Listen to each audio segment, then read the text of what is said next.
the pleasure to present to you Dr. Martin Luther King, Jr.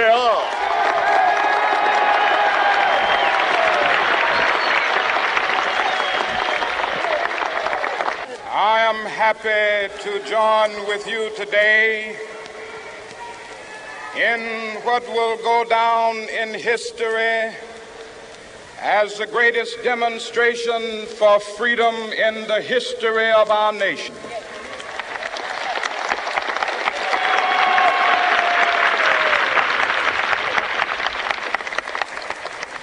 Five score years ago,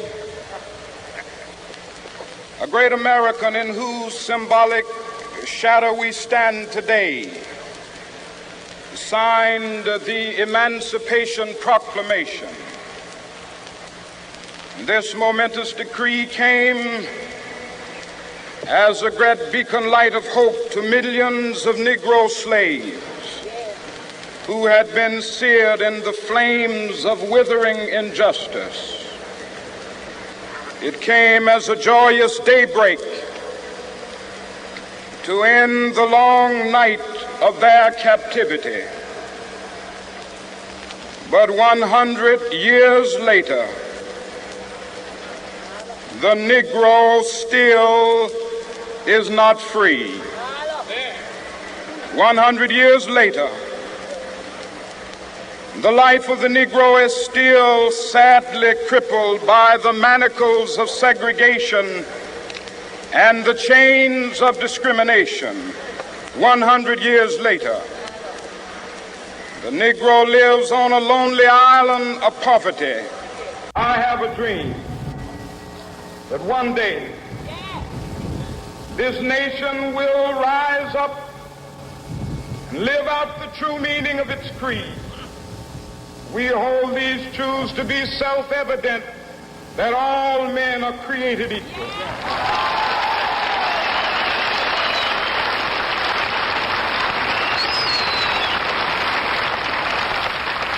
I have a dream that one day on the red hills of Georgia, the sons of former slaves and the sons of former slave owners will they be able to sit down together at the table of brotherhood. I have a dream that one day, even the state of Mississippi, a state sweltering with the heat of injustice, sweltering with the heat of oppression, will be transformed into an oasis of freedom and justice. I have a dream. My four little children will one day live in a nation where they will not be judged by the color of their skin, but by the content of their character. I have a dream today.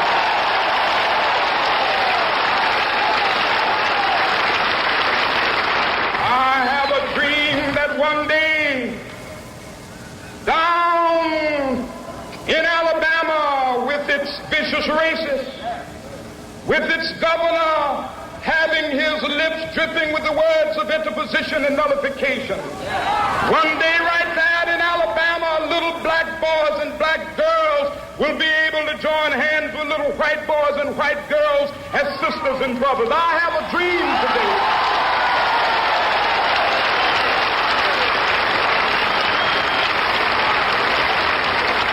I have a dream that one day every valley shall be exalted, and every hill and mountain shall be made low. The rough places will be made plain, and the crooked places will be made straight, and the glory of the Lord shall be revealed, and all flesh shall see it together.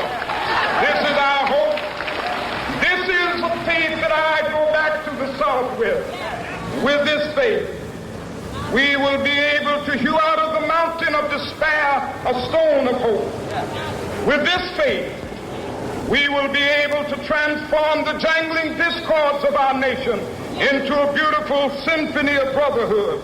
With this faith, we will be able to work together, to pray together, to struggle together, to go to jail together, to stand up for freedom together, knowing that we will be free one day.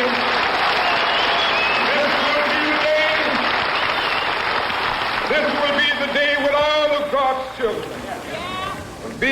to sing with new meaning, my country, tears of thee. Sweet land of liberty, of thee I sing. Land where my fathers died, land of the pilgrim's pride. From every mountainside, let freedom ring. And if America is to be a great nation, this must become true. And so let freedom ring. From the prodigious hilltops of New Hampshire, let freedom ring. From the mighty mountains of New York, let freedom ring. From the heightening Alleghenies of Pennsylvania, let freedom ring. From the snow-capped Rockies of Colorado, let freedom ring. From the curvaceous slopes of California. But not only that, let freedom ring from Stone Mountain of Georgia. Let freedom ring from Lookout Mountain of Tennessee.